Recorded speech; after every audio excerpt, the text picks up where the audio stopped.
In such a peaceful mind, now this is called a prepared mind. This is a preparation. What will happen? Bhagavat tattva vijnanam jayate. In such a mind, tattva vijnanam, knowledge about the reality of God. Bhagavat tattva vijnanam. Vijnanam of the tattvam of Bhagavan happens. The knowledge of the divine takes place. This knowledge is experiential knowledge. In that heart, such a purified, prepared heart, one experiences the presence of the divine as pure consciousness. Then what happens? Bhidyate Hṛdaya-granthi chidyante sarva-saṁśayāḥ Kṣīyante cāsya karmāṇi dṛṣṭa evātmani īśvare. 3/4 of this verse is present in Kathopanishad, is present in Mundakopanishad also. You see, very many verses Vedavyasa Rishi has taken directly from the Upanishads and put it here. This is one such verse. Dṛṣṭe evātmani īśvare. When such a person sees that Lord in his heart as his own self, as a very consciousness, what happens? Bhidyate Hṛdaya-granthi. Hṛdaya-granthi. Granthi means knot. K-N-O-T.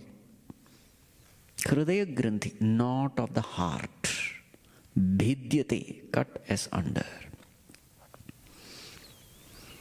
Destroyed. What is this knot of the heart? See, whenever we say knot, two ropes, you tie it and there is a knot, isn't it? You need two ropes, then only a knot is there. In the same way, what are the two knots with which this Hṛdaya-granthi is made of? Avidya, karma, kama and all that, 3 are there. I need only 2. You see, what is meant here is, when there is a knot, you are not clear which part of the rope belongs to which rope.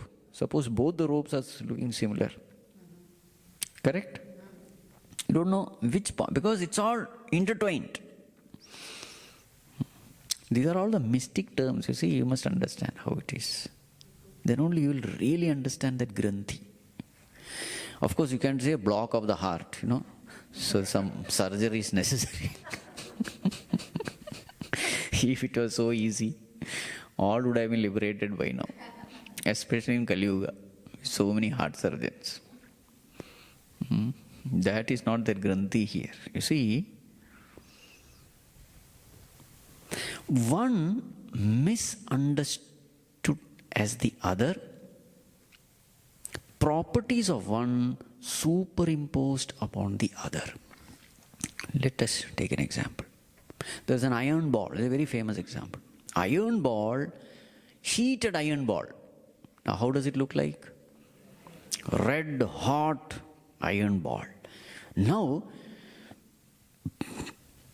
the property of iron ball is superimposed upon fire, and the fire property is superimposed upon iron ball. Now, iron ball is black in color, but now it has taken up the property of the fire, and now it appears bright and hot. Now that brightness and heat, they are the properties of fire, but it is superimposed.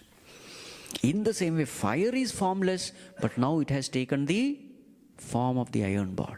Each one has taken the property of the other. So that is a confusion here. Granthi means a confusion. Not. Example is very clear, Swamiji. What is the reality? Consciousness and matter, that's it. What is the nature of consciousness?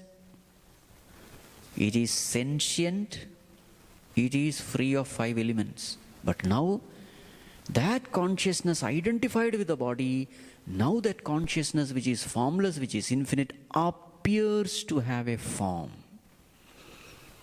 This is a property taken from the body, the matter. What about the body? Body is actually inert, jada, but now borrowing the property of consciousness, it appears to be sentient. Each one as though taken up the property of the other. Now that combination is a very misleading combination. Consciousness is having a body and the inert body is alive.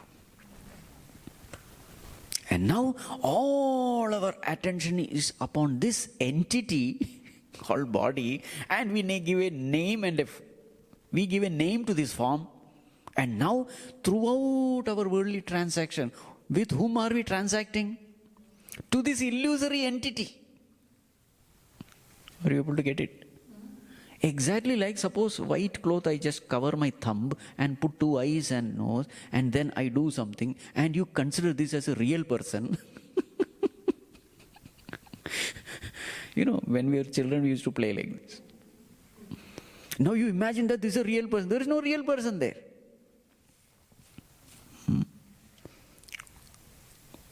You got it? That is called as granthi.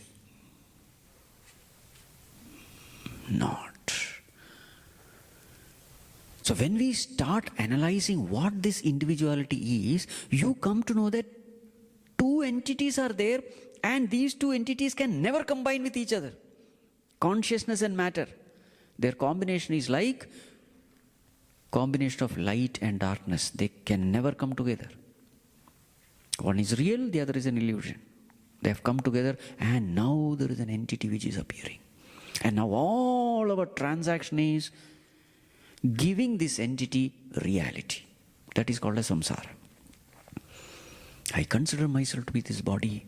Now I have my likes and dislikes. I have my hopes, expectations. All this mental chattering is for whom? For this ego, which is non-existent. Bhidyate Hṛdaya-granthi means you come to know 2 as 2 separate things. That very same moment, granthi is gone. Meaning what? The ego is dead. There is nothing called ego actually. On one side there is consciousness, on the other side there is observed matter. Only 2 things are there. There is nothing called a living entity. It is just a wrong notion in the mind. And it is this wrong notion which is creating all samsara. Bhidyate Hṛdaya-granthi, and who is having all the doubts regarding life? Where did I come from? Where will I go? What is my first karma? First body? Chidyante sarva-saṁśayāḥ.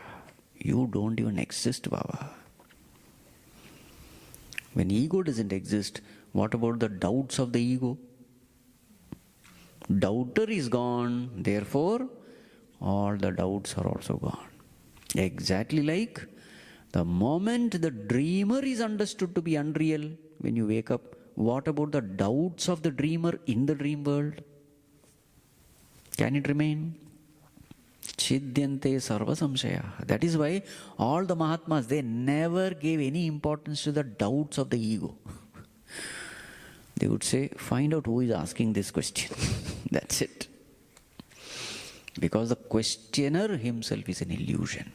Why is an illusion? That questioner has come because of this combination of consciousness and matter, which actually has never taken place. Chidyante sarva-saṁśayāḥ, Kṣīyante cāsya karmāṇi. All the karmas. What karmas? Sanchita, prarabdha, agami. All the karmas belong to whom? The ego. Now the ego is not there. When the ego is not there, karma belongs to whom? To nobody. Gone. Kṣīyante. All karmas are gone. Therefore, there is nobody to experience karma phala. And therefore, there is no rebirth. Kṣīyante cāsya karmāṇi, meaning he becomes free from birth-death cycle. This is the glory of spiritual knowledge. What is the whole point? The whole point is once bhakti comes, mind is purified, mind is prepared. In such a prepared mind, knowledge take place. And what is a knowledge? I don't even exist. What exists is only pure consciousness. And that consciousness is everywhere. As far as his body is concerned, it is nothing but matter, 5 elements, over. Identification is gone, karma is gone, doubts are gone, finished, matter is over. This is the purpose of life.